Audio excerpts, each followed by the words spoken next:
Hello, everybody. Welcome to Life Insurance Awareness Basics. It is Life Insurance Awareness Month, and so we want to make sure people understand what life insurance is. My name is Craig Ferrantino. I'm going to be your presenter today. Here's a little bit about me. I'm the president and founder of Craig James Financial Services based here in Millville, New York. I want to let you know I have 30 years experience working with retirees' finances as well as people who aren't retiring.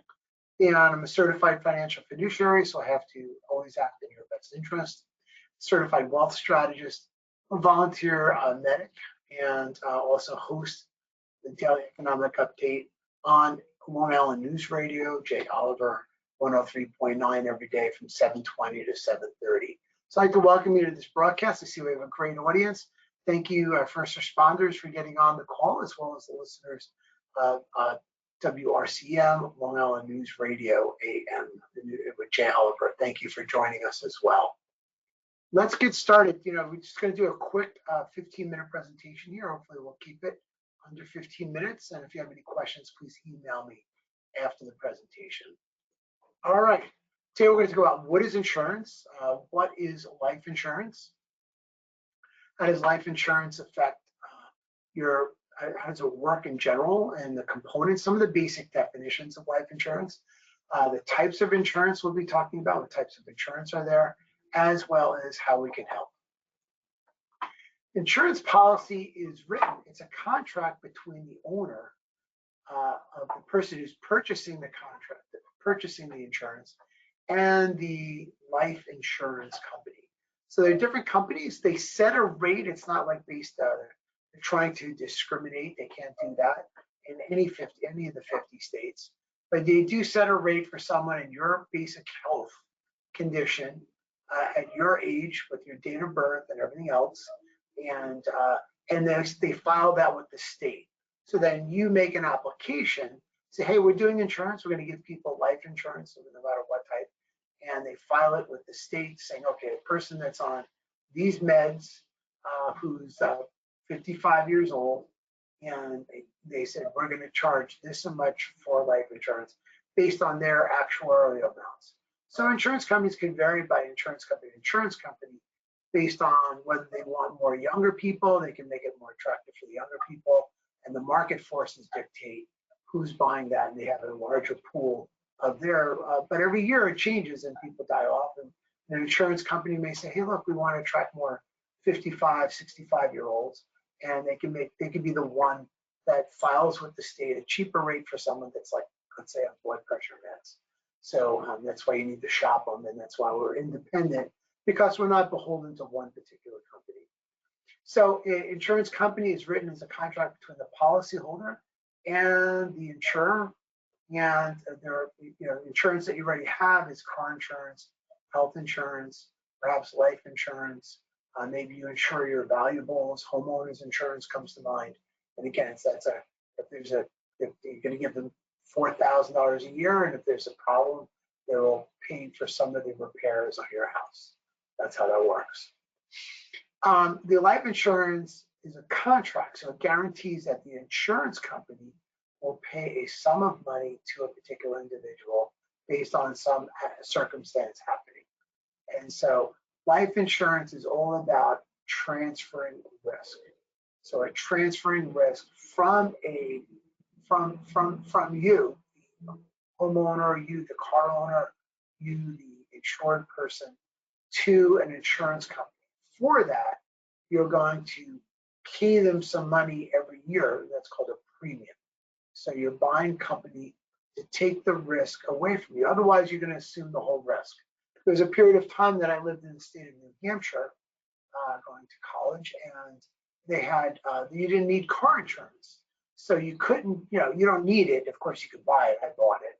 But there were people in the state that didn't buy any car insurance, and they were taking on the full risk should they get into an accident. So they weren't transferring the risk to a company. Here in New York State, one of my offices, we're forced to pay for car insurance, and that's how that goes. All right, so you pay the insurance company a specified amount of money called a premium. They have a promise to pay should something happen, the collision, damage, personal bodily injury, and the insurance company pays as promised. If your car's in bad shape, they get, they'll give you the money, they'll give you the total value of the car if they choose not to repair it. And life insurance is you pay the insurance company a specified amount, also called a premium, and they will, in life insurance, what triggers it in some cases, in a lot of the traditional cases, is death. So if the person who's the insured on the insurance policy dies, then it triggers a payout, and the insurance company promises to pay the heir whatever the amount is, so called the death benefit. So in the case of an insurance company, an owner is the person who buys the insurance. The insured is the person whose life it is insured on. So you could be a spouse can own something on their other spouse and make it work. A wife can have something on a husband can have something on a wife, assuming they agree. And then it's the wife is the insured and the husband is making the payments, or the wife could be the one making the payments and they're insuring the husband. And then the wife is in control of the contract, and they can decide who the beneficiaries are. So it could be a wife taking it out on a husband, let's say in a traditional situation, and she wants to make the beneficiary herself, and maybe the kids as secondary or contingent beneficiaries. So that's a kind of common on both sides, whether it's the husband and the wife and the husband. But it's very, very important for the one spouse to the other spouse. And so the owner of the contract is the one who ultimately controls the contract. So it's important to know that. The insured is just the life that you're insuring. It doesn't necessarily mean that that person controls. A lot of people, and I see a question coming up, you can be an owner and an insured. So you can take out insurance on yourself. You go and someone's going to take your blood or whatever, depending on how much you have. They're going to weigh you and pull your medical records and your prescription records, and they're going to put it into a database and see where you sit in terms of the numbers that they filed with the individual state that you're in. So what is life insurance benefits? They protect your legacy. They'll give you, anything on insurance avoids legal probate, so you don't have to decide to go before a judge. You just submit a death certificate and it goes to the people that you've named. And insurance companies, because you're using post-tax dollars to find it, these are dollars that are taxable, using taxable dollars to fund the premiums of a life insurance policy. The payout, it becomes tax-free. So it gives you protection, gives you flexibility, and allows you to name and change the names of who you decide would be the inheritors of the contract. And it also gives you a peace of mind knowing that, okay, I got this under my belt. It's just another thing I don't have to worry about. I've transferred the risk away from my family, and that's what that's about. So, and I've also made them less tax toxic going forward. Very good stuff. I'm telling you. So the types of insurance, there's two types that we want to talk about today. There's term life insurance, where term means temporary, and there's level term, meaning you pay the same premium every year for X number of years, let's say 10 years, 20 years, 15 years, 30 years are the ones that we see. And at the end of that, the insurance expires. And if it's $1 million, the $1 million goes away after the 10th year, let's say if it's 10-year insurance. And then you have increasing term where you pay a little less now, but you pay a little more every year. And you have a decreasing term where you're paying more now and you pay less as those 10 years goes on. There's also something called permanent life insurance. That's different from term. Term is temporary. Permanent life insurance, which is basically your whole life, your universal life, variable universal life, with a couple of monikers under the permanent life insurance. This is an insurance that you may be paying for the rest of your life, but it never expires. So it's just, again, the cost of doing business, kind of like car insurance. For all the years that you drive a car, you're going to be insured, and so you make those payments every year. There we go. So in three types, we talked about increasing term, level term. This is, we've run a couple of quotes. These are different companies here. We don't, Craig James Financial is not owned by any bank or insurance company, so we can tell you like it is.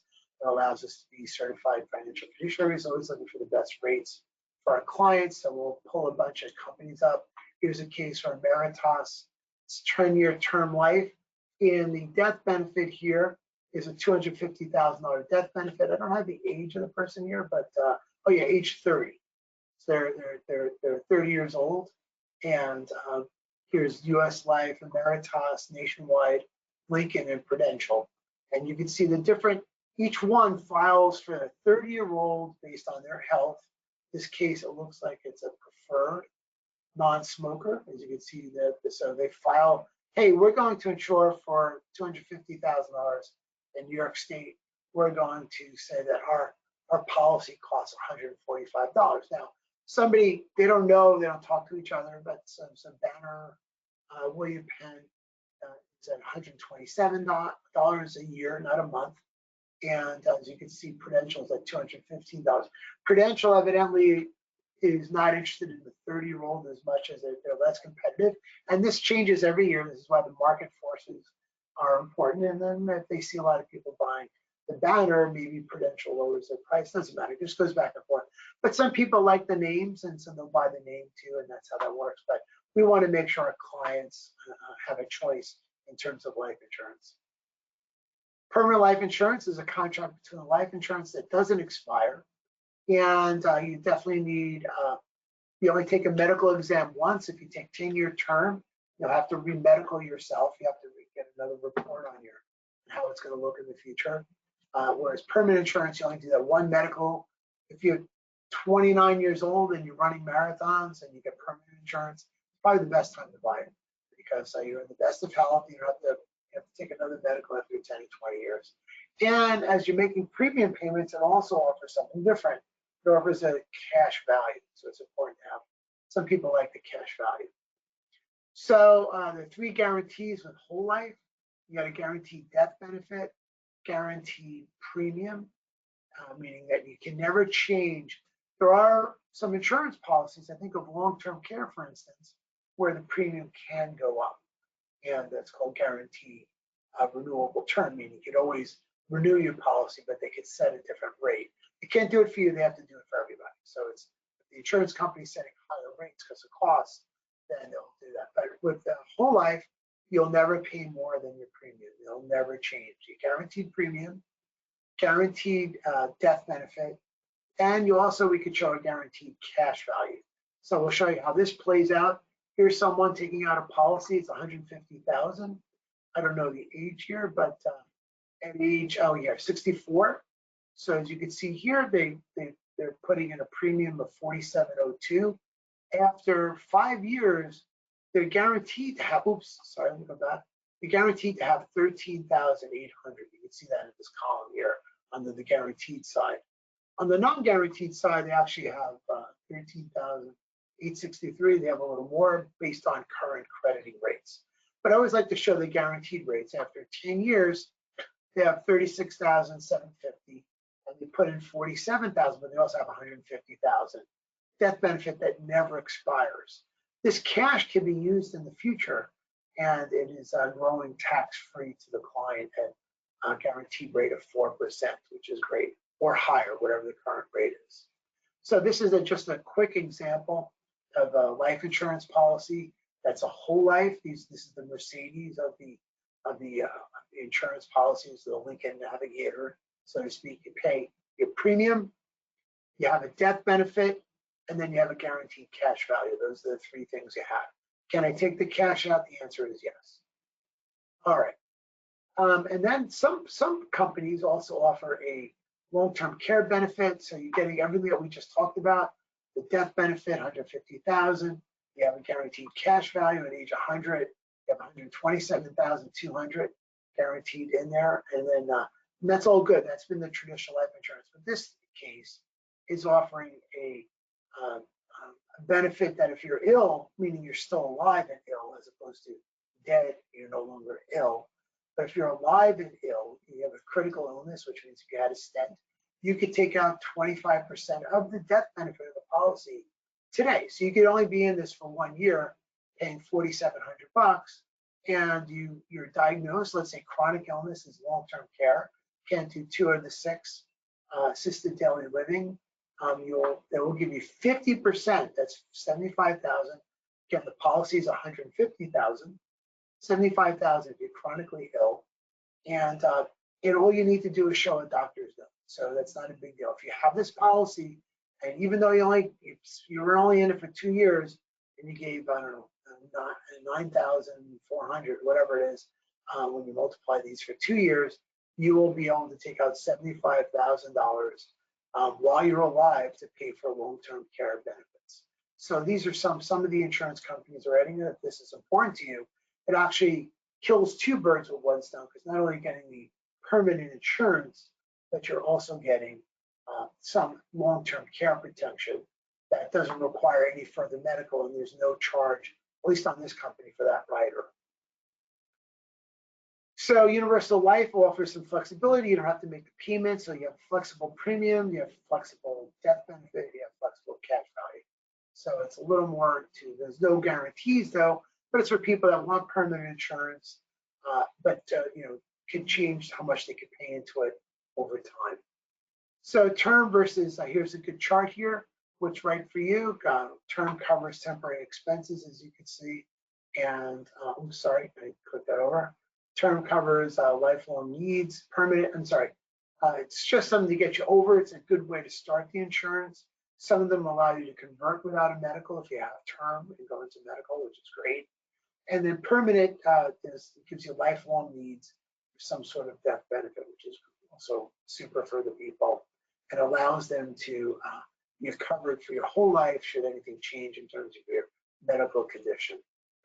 And why life insurance in general? Well, it helps cover the bills, debt, helps you leave an inheritance that's tax-free, allows you to replace lost income, and also can pay for funeral expenses. So how should I know how much should I spend on insurance? Should I buy term or whole life? Is the life insurance my employer provides enough? A lot of people come in and say, oh, I have a life insurance policy at work. Doesn't mean that. Are the premiums tax deductible? Well, that is good. And then can you help me? That's important too. So let's work on that. You can request a quote. Anybody can call in my office. We give you a quote. We don't just give you a quote from one company. We give you a quote from many different companies. This way you have a better understanding based on your condition. And then we're going to take a look at, we're going to audit what we have already in terms of life insurance for you. We're going to review whether more insurance makes sense for you based on the growing family per se, or based on retirement needs to cover a spouse.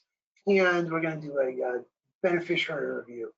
So a lot of people may have some old beneficiaries out there that they may have changed. Some of the people may have died off. So we may want to add, so we can do a beneficiary review. And we do that on a regular basis once we start with the insurance for you. Next steps is to give us a call, 631-393-2888. That's 631-393-2888. You guys have been a great audience, and all of you, I truly appreciate it. Thank you for your trust and support. This is just a quick primer on life insurance. There's a lot more behind this, but the first thing is to get started. The worst thing about life insurance is not having it. And when people pass or something negative, that some negative situation happens, and one of the first questions, do they have anything? And like a lot of times they did, and many times they didn't. So we want to make sure that you're protected, that this is something you can protect you and your family with. And as you can see for some of the quotes that we have here, it doesn't cost a lot of money to have certainly something behind you for life insurance. So if you do decide to come in, we want to see a copy of your existing policies, savings and retirement accounts, and can give us last year's tax return, give us an idea of how much, if we could save you on taxes. 631-393-2888. My name is Craig Ferrantino. Again, you've been a great group. Any questions, just email me, Craig at CraigJamesFinancial.com. That's Craig at CraigJamesFinancial.com, or call our office. Been a great group. Hopefully it's a quick 15 minutes, and we'll catch you on our next presentation.